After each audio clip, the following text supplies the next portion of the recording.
Hello guys, good morning. কেমন আছো তোমরা? আশা করছি ভালো আছো। আমরাও আছি মোটামুটি। তো সকালে কাজটা হয়ে গেছে, আজকে ঘুম থেকে উঠতে একটু দেরি হয়ে গেছে। তো যাই হোক, সকালে কাজটা করে চা করলাম। এখন আমি আর এই যে বসে বললাম চা নিয়ে, সাথে আছে পাঁপড় ভাজা। তো পাঁপড় ভাজা দিয়ে চা খেতে কিন্তু খুবই ভালো লাগে, বিশেষ করে আমার আরও বেশি ভালো লাগে। তো রিজুরও ভালো লাগে, রিজু কিন্তু চা সেরকম খায় না। তো এই যে দেখেছো না, চা আছে 2 কাপ, 1 কাপ আমি খাবো, 1 কাপ রিজু অর্ধেক খাবে, আমি অর্ধেক খাবো। তো যাই হোক, চা খাওয়াটা শেয়ার করলাম না তোমাদের। তো এখন আমি এই যে বসে পড়লাম কুমড়ো শাক নিয়ে, কারণ এখন বেলা হয়ে গেছে, প্রায় 10টার মতো বাজে। তো ভাবছি আমি রান্নাটা বসিয়ে দিই, ওদিকে ভাত বসিয়ে দিয়েছে, আর আমি এদিকে কুমড়ো শাক নিয়ে বসলাম। কালকে তোমাদের দাদাভাই কুমড়ো শাক নিয়ে আসছিলো রাতে। তো কুমড়ো শাকগুলো এখন বাছছি, আর কুমড়ো শাক বাছতে একটু টাইম লাগবে। ভালো করে শাকটা বাছতে হবে, তারপর ধোবো, তারপর পলবো শাক।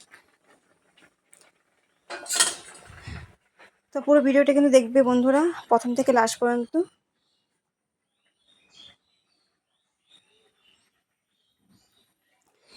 ইউটিউব থেকে দেখে থাকলে আমার চ্যানেলটা সাবস্ক্রাইব করে দাও, আর যদি ফেসবুক থেকে দেখে থাকো আমার চ্যানেলটা ফলো করে দাও। একদম নরম নরম, তো নরম ডোকাগুলোই আমি দিব, শক্ত ডোকাগুলো না রান্না করবো না, তাতে না শক্ত শক্ত লাগবে শাকটা।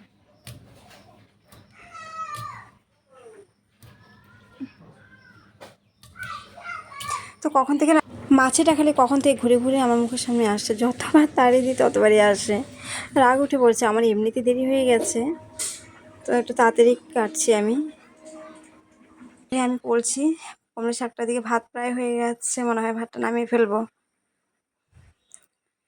আর আমাদের এই ঘরটা প্রচুর গরম, তো তার জন্য আমি কী করি, একটু সকাল সকাল করি না রান্নাটা করে ফেলি। দুপুরে রান্না আর সকাল রান্না কিন্তু আমি একবারেই করছি, রাতেরটা করিনি, মানে রাতের চালটা আমি নিই নি, কারণ যে গরম পড়েছে।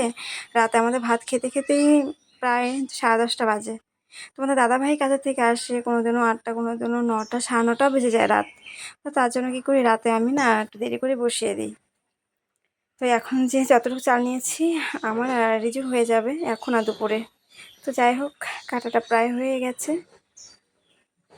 তো আমি এই যে এখন ধুয়ে ফেলবো। তো এই যে আলু আর এই যে এটাকে কী যেন বলে, কাঁচা কলা। তো কাঁচা কলা, যাই হোক আমি জলটা দিয়ে ধুলাম, নতুন কালো কালো হয়ে যায় কাঁচা কলাটা।